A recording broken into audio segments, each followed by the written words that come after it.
एक बार खिताब कर रहे हैं मजमे में, बहुत बड़ा मजमा है, खिताब के बीच दरमियान अभी वाज हो रहा है, एक काला सांप गिर गया आपके कंधे पर, सांप गिर गया और गिरा ही नहीं, गिर करके फिर वो आपके गले के अंदर से दाखिल हो गया, आस्तीन में आया, आस्तीन में आया और फिर इधर आया, वो लौट लौट करता रहा। लोग जो मजमे में बैठे थे उन पर हैबत तारी थी, वहशत तारी थी, कोई जगह छोड़कर इधर उधर हो रहा है, लेकिन गौसे पाक का कदम डगमगाया नहीं। सहाबा ने पूछा उस वक्त, यौमइदिन नहनु मिन क़िल्लतिन या रसूल अल्लाह, ऐ अल्लाह के रसूल उस जमाने में हमारी तादाद कम होगी, ऐसा क्यों होगा कि सारे लोग हम पर झपट पड़ेंगे?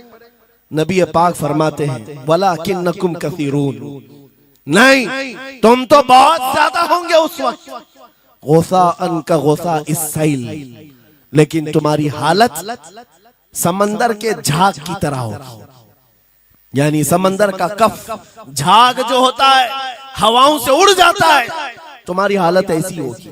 तादाद तो बहुत होगी, लेकिन छोटी छोटी चीजों से बिलबिला करके भागने वाले लोग, ये प्यूरिटी नहीं रह जाएगी। फिर सहाबा ने पूछा, या रसूल अल्लाह सल्लल्लाहु अलैहि वसल्लम, ये ऐसी चीज हमारे अंदर क्यों आएगी? मेरे आका फरमाते हैं, वजह दो ही होगी, दो चीजें जब तुम्हारे दिल के अंदर आ जाए तो अल्लाह ताला तुम्हारे दिलों से, तुम्हारे दिलों के ऊपर काफिरों का, दुश्मनों का रौब डाल देगा, तुम डरते डरते जीने लग जाओगे, खौफ के आलम में जीने लग जाओगे। वो दो चीजें क्या है? मेरे आका फरमाते हैं, हुब्बुद दुनिया व कराहियतुल मौत, दुनिया से बेइंतहा मोहब्बत करने लगोगे और मौत से भागने लगोगे, मौत से तुम्हें नफरत हो जाएगी, डरने लग जाओगे। ये दो चीजें जब तुम्हारे अंदर आ जाए, तुम्हारे दिलों पर काफिरों का रौब डाल दिया जाएगा, दुश्मनों का खौफ डाल दिया जाएगा। क्या ये दो चीजें आज हमारे अंदर आ गई? है नौजवान, दुनिया में ऐसे मस्त हो गए, हर एक को अपनी मसलहत है, मेरी दुकान कैसे चलेगी, मेरा बिजनेस कैसे चलेगा। मौलाना तो तकरीर करते हैं, ये बोलते हैं इनको कुछ हो गया, हमारे बच्चों का क्या होगा। ये सारी मसलहतों की बातें मैं सुन सुन करके पक गया हूं। बहुत सारे लोगों को तो ये लगता है इनके साथ मत बैठो, वरना कल को इन पकड़ के ले जाएंगे तो तुम्हारा भी नाम आ जाएगा। बहुत सारे स्टेज पर उलमा के हालात पर अभी तो चल रहा है, जिस दिन कोई टारगेट पर आए इधर उधर बैठने से भी डरने लगे। इनके ऊपर इतने केस हैं, बाजू बैठने वालों की भी हालत खराब हो जाएगी, हमारा भी नाम ना आ जाए। मेरे अजीजों, ये सब गीदड़ भपकियां हैं, तुम्हारे ईमान का इम्तिहान। मैं तो यही कहता हूं, हमारे साथ कोई मामला नहीं। वही बात मैं कहता हूं जो अकबर इलाहाबादी ने कहा था, रकीबों ने रिपोर्ट लिखवाई है जा जा के थाने में कि अकबर नाम लेता है खुदा का इस जमाने में। यही रिपोर्ट लिखवाते हैं जा जा करके। हमारी भी जहां रिपोर्ट लिखी हुई होगी, बात यही होगी कि ये रसूलुल्लाह का नाम लेता है और उनके नाम पर लोगों को बात करता है, यही रिपोर्ट होगी। और इस बारे में हम कभी डरते नहीं। मैं आपको बताऊं, उत्तर प्रदेश में वहां के हालात तो पता है, बिल्डोजर की हुकूमत चलती है। लेकिन मेरे अजीजों, एक मौलाना साहब ने कहा, आपके साथ जलसे में बैठकर मैं लब्बैक लब्बैक के नारे लगा रहा था, दूसरे दिन मुझे थाने बुला लिया और फिर मुझे बहुत ज्यादा मामलात हो गए। कहा कि मौलाना तुम ही नारे लगा रहे थे। आप लोग ना डरे इंशाअल्लाह। यहां पर तो उन्होंने मुझसे कहा, मैं कहा क्या हुआ, फिर कुछ हुआ? कहा मुझसे कह रहे थे केस हो जाएगा, हालात बिगड़ जाएंगे, खराब हो जाएंगे। मैंने कहा फखर करो मौलाना इस बात पर, दुनिया चोरी करके थाने जाती है और तुम नबी का नाम लेकर जा रहे हो, कौन सा मसला है? बात सिर्फ इतनी है मेरे अजीजों, हम बोलते रहेंगे उस वक्त तक जब तक अल्लाह तबारक व तआला ने जुबान रखी है। नबी पाक की अजमत और नबी पाक की शरीयत और औलिया उम्मत की मिदहत बयान करना जुर्म है। यह जुर्म हम 1000 बार करें, अगर ये जुर्म है 1000 बार करें, बल्कि हम दार पर भी, फांसी के फंदे पर भी ये जुर्म करेंगे, क्योंकि हमारे असलाफ ने हमें ये बताया है, जो जान मांगो तो जान दे दें, जो माल मांगो तो माल दे दें, मगर ये हमसे कभी ना होगा नबी का जाहो जलाल दे दे।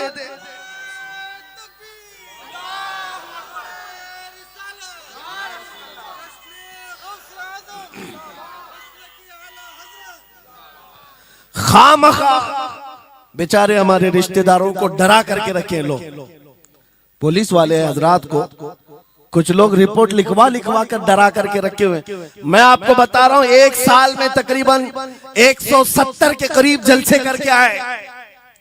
किसी एक जगह की भी रिपोर्ट निकाल करके बताओ कि हमने कहीं फसाद करवाया, हमने कहीं पर लोगों में माहौल बिगाड़ा हो, या पब्लिक भड़क करके एक दूसरे के जंग करने पर आई हो, कहीं नहीं। अगर कौम को, सोई हुई कौम को बेदार करना तुम्हारे नजदीक भड़काना है, तो ये भड़काना तो बहुत अच्छा है मेरे अजीजों। हमारा काम सिर्फ इतना है, हम उन नौजवानों से बात कर रहे हैं जो अपने नबी के फिदाई हैं, जो अपने नबी के आशिक हैं, और हम सिर्फ उस लौ को और बढ़ाना चाहते हैं जो इनके सीनों में जल रही है। इनके सीनों में किसी और की नहीं, मेरे मुस्तफा के मोहब्बत की शमा है। अगर वो मध्यम है, हम उसको तेज करना चाहते हैं। बस मेरे नौजवान से मेरा मुतालबा सिर्फ इतना ही है, किसी की जय विजय क्यों पुकारे, क्या गरज हमको, हमें काफी है सैयद अपना नारा या रसूल अल्लाह, हमें काफी है सैयद अपना नारा।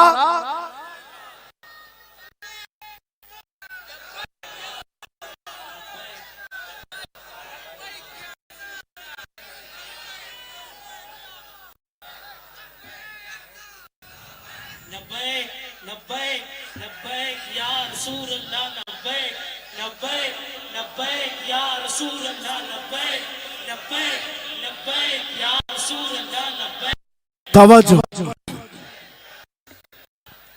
मुझे बताओ, मैं तो दूसरे वाकयात बयान कर रहा हूं, यहाँ आपके यहाँ करंट सिचुएशन, यहाँ लोग बैठे हुए भी हैं, रिपोर्टर भी होंगे और हजरात को देख रहे होंगे। मुझे मैंने अभी बयान में कौन सा भड़काया, ये जो कह रहे हैं अपने नबी को पुकार रहे हैं। मेरे अजीजों, तुम्हारे इन नारों से असल बात ये है, दुनिया को ये लगने लगा है ये जिसके गुलाम है उसके पूरे होने लग गए, तो फिर अच्छे अच्छों की कुर्सियां हिलने लग सकती हैं। इसलिए कि इस कौम की तारीख सबको पता है, ये वो कौम है, टल न सकते थे जंग में, अगर अड़ जाते थे पांव शेरों के भी मैदान से उखड़ जाते थे, हक से सरकश हुआ कोई तो बिगड़ जाते थे, अरे तेग क्या चीज, हम तोप से भी लड़ जाते थे। ये हमारी तारीख है, दुनिया को पता है, दश्त तो दश्त है, दरिया भी न छोड़े हमने, बहरे जुल्मात में दौड़ा दिए घोड़े हमने। इकबाल ने कहा है, थमता न था किसी से सैले रवा हमारा, कुछ बात तो है कि मिटती नहीं हस्ती हमारी, सदियों रहा है दुश्मन दौरे ज़मा हमारा, बातिल से डरने वाले आसमां नहीं है हम, 100 बार कर चुका है तू इम्तिहान हमारा। इसी बात को लेकर के मोड़ के बिगाड़ करके पैदा किया जाता है। हालात खराब हो जाएंगे आपके बयान का, हालात खराब नहीं होंगे। ईमान अगर मजबूत हो जाता है तो हालात खराब कभी नहीं होते, हालात खराब नहीं होते। आज ऐ सुन्नी मुसलमानों, गौसे पाक रज़ी अल्लाह ताला अन्हु की निस्बत अगर कामिल है, ये बात सुन लो, वक्त खत्म होने को आ गया, मैं अपने वक्त पर समेट लूंगा। आप मिंबर पर खुतबा दे रहे हैं, उलमा भी तवज्जो करेंगे, क्योंकि ये भी मिंबर पर खुतबा देने के लिए खड़े होते हैं और जुमा में मस्जिद पर माइक लेकर के बयान करते हैं, आधा घंटा पौना घंटा। अब तो हालात ऐसी आएंगे इनके साथ, अब तक तो ट्रस्टियों की चिट्ठियां आती थी, सदर सेक्रेटरी बोलता था मौलाना ये नहीं बोलना वो नहीं बोलना, अभी इसके बाद और आगे से भी आएंगे और चिट्ठियां आएंगी कि मौलाना अभी आपको क्या बोलना है इस जुम्मा में। ये डरे भटके हुए लोग जो उलमा की गर्दनों पर राज करते हैं, उनसे भी मैं कहता हूं, खोल दो, आजाद कर दो उन जुबानों को जो मेरे मुस्तफा की हैं, जो नबी पाक सल्लल्लाहु अलैहि वसल्लम की हैं। इनकी जुबानों पर ताले ना लगाओ, या उलमा तुम्हारे दीन के मुहाफिज हैं, तुम्हारी नस्लों की शरीयत के मुहाफिज हैं। आज इनकी जुबानों को बंद करोगे, कल तुम्हारे बच्चे नबी का नाम लेने से घबराने लग जाएंगे, डरने लग जाएंगे। उलमा के गलों में और इनकी गर्दनों में रस्सियां न डालो। ये तो उन जालिम ट्रस्टियों से कहता हूं, बाकी उलमा से कहता हूं, अगर हालात ऐसे आ गए ठोकर मार दो इनकी नौकरियों को। एक दरवाजा अगर ये बंद करते हैं, मेरा मौला 70 दरवाजे और खोलेगा।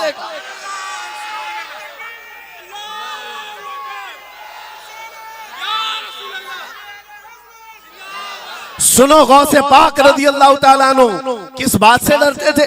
गौसे पाक का खुतबा बयान करने वाले मौलवी हजरात, उलमा सुने, गौसे पाक किससे डरते थे? उनको डराने वाला कोई ट्रस्टी था, कोई हाकिम था? बल्कि हालात ऐसे थे।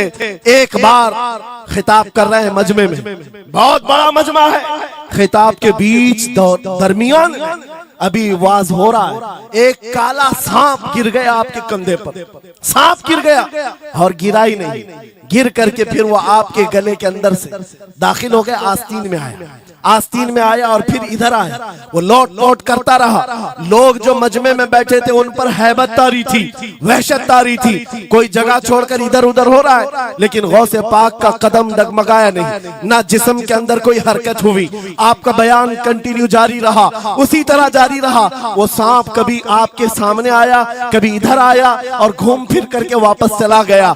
बयान आपका मुकम्मल हुआ। लोग खड़े हुए पूछते रहे, या सुल्तान अल औलिया सय्यदी शेख अब्दुल कादिर जिलानी, आपके साथ ये जो माजरा हुआ, ये सांप इतना खतरनाक था, देख करके हैबत तारी थी और आप अपना बयान कंटिन्यू जारी रखे हुए थे, ये क्या माजरा है? गौसे पाक फरमाते हैं, वो सांप तो मुझसे कह रहा था, ऐ अब्दुल कादिर, तुझसे पहले 70 औलिया को भी मैंने ऐसे ही आजमाया है, 70 उलमा को मैंने ऐसे ही आजमाया है और आजमा कर चला गया। गौसे पाक क्या फरमाते सुनो, ऐ लोगो, तुम मुझसे पूछ रहे उससे डरता था या नहीं डरता था? बात सिर्फ इतनी है, मैं उस कादिर का बंदा अब्दुल कादिर हूं, उस कादिर का बंदा अब्दुल कादिर हूं। मेरे उसकी कुदरत पर ऐसा यकीन है, अगर मौला ने मेरी मौत लिखी है तो ये काले सांप से क्या, चूंटी से भी हो सकती है। और अगर मौत नहीं लिखी, इस तरह के 1000 सांप मेरे गले में आए, मेरी मौत नहीं आ सकती। मेरा उसकी कुदरत पर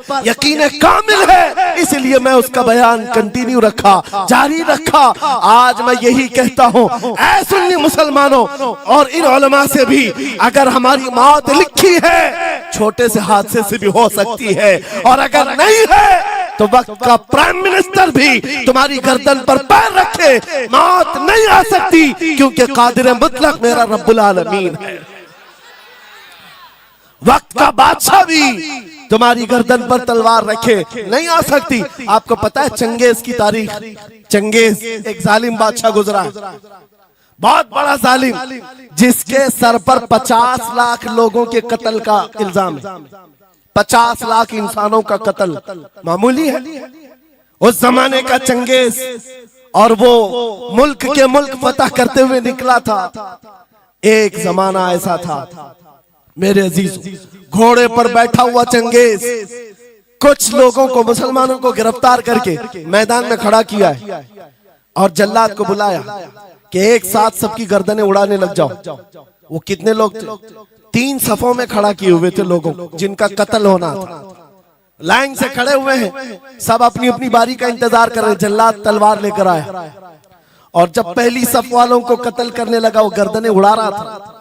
एक बूढ़े मियाँ पहली सफ में खड़े थे, वो जल्दी से दूसरी सफ में चले, पीछे वाली सफ में गए।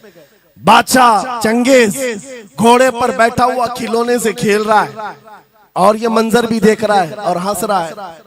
बूढ़ा यहाँ से उधर चला गया, पहली सफ का काम तमाम, पूरे कत्ल हो गए। दूसरी सफ में जब कत्ल का ऑर्डर आया तो जल्लाद फिर गर्दनें उड़ाने लगा।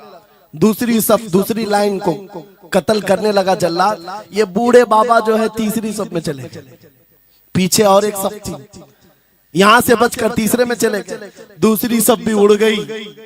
उसके बाद बादशाह चंगेज कहा मार करके कहने लगा, बाबा जी अब तो इसके पीछे कोई सफ नहीं, ये तीसरी थी, अब कहां जाओगे? बूढ़े मियां ने सर झुकाकर कहा, अब भी मेरा अल्लाह है। ये यकीन होता है, जहां तक बचना है बच लेंगे, और जब नहीं है, बाबा जी ने कहा अब भी अल्लाह है, हो सकता है। उस चंगेज ने कहा कि उड़ाओ अब इनकी गर्दनें। अभी जल्लाद तीसरी सफ को उड़ाने ही जा रहा था, अचानक चंगेज के हाथ से वो खिलौना नीचे गिरा, जो खेल रहा था बैठ करके घोड़े पर। जैसे ही वो खिलौना उठाने के लिए नीचे की तरफ आया, उसका पैर जीन से निकल गया और घोड़ा अचानक बिदक गया, सरकश हो गया, और घोड़ा सर पर दौड़ने लगा, और ये एक पैर इसका जीन में फंसा हुआ है और सर नीचे जमीन पर है। अब घोड़ा दौड़ता गया, पता नहीं कितने पत्थरों से इस बादशाह का सर टकराता रहा। घोड़ा किसी के काबू में नहीं आ रहा। सारे सिपाही, सारे फौजी इस घोड़े को पकड़ने के लिए पीछे भाग रहे, लेकिन घोड़ा दौड़ता गया, इतना दौड़ा कि उस चंगेज का सर फट करके भेजा बाहर, मर गया। बहुत दूर जाकर के घोड़ा एक जगह रुका। बादशाह की मौत का ऐलान इतना बड़ा था, सारे सिपाही, सारे फौज बादशाह को लेने के लिए हाजिर आए। मियां पूरी सल्तनत तहबतह हो गई, हुकूमत बदल गई, सब खत्म हो गया, और जो कैदी थे वो आजाद होकर जाने लगे। वो बूढ़े मियां कहते हैं बाकी लोगों से, क्या मैं नहीं कहता था अल्लाह अब भी हमारे साथ है? मेरे अजीजों, एक बात याद रखो, हमारे लिए दुनिया द एंड नहीं कर सकती जब तक मेरा मौला ना चाहे, अल्लाह ना चाहे। आज लोगों को ये लगता है, मुझे वैसी भी बात बताया गया कि यहाँ पर मुंबरा की आपकी घनी आबादी है, फिलिस्तीन के मामला पर कुछ बोलेंगे यहाँ पर भड़क जाएंगे। मेरे अजीजों, इतने भड़कने की जरूरत नहीं, तुम यहाँ भड़कोगे तो फिलिस्तीन पहुंच भी नहीं पाओगे। बात यह है, हम बोलेंगे जरूर जुल्म के खिलाफ और हक के लिए, चाहे जैसी भी हालात हो। अगर किसी को बुरा लगता है इजराइल जालिम है, तो मैं 100 बार कहूंगा वो जालिम है, जालिम है, जालिम है। उनकी कोई हिमायत करने के लिए हम नहीं है, लेकिन एक बात आपको मैं जरूर बताना चाहता हूं, गौसे पाक का मसला कि ये है, सुल्तानुल औलिया गौसुल आजम की निस्बत के साथ आप अपनी शरीयत पर कायम रहें और अपने ईमान पर डटे रहे, और तौबा व इस्तिग़फ़ार के बाद अपने हालात बदल लें। और उन गरीब मुसलमानों को देखकर जो कत्ल हो गए और उनके टुकड़े हो गए, ये मत समझना कि इस्लाम खत्म हो गया। हर जमाने में ये चीजें आती रहेंगी, लेकिन आज मैं ये ऐलान करके गुफ्तगू खत्म करता हूँ। इन हालात को देखकर इस बात का फिर से हम नारा तजदीद करके जाते हैं, कत्ले हुसैन असल में मर्गे यजीद है, इस्लाम जिंदा होता है हर करबला के बाद। लब्बैक या रसूल अल्लाह, लब्बैक या रसूल अल्लाह, लब्बैक या रसूल अल्लाह।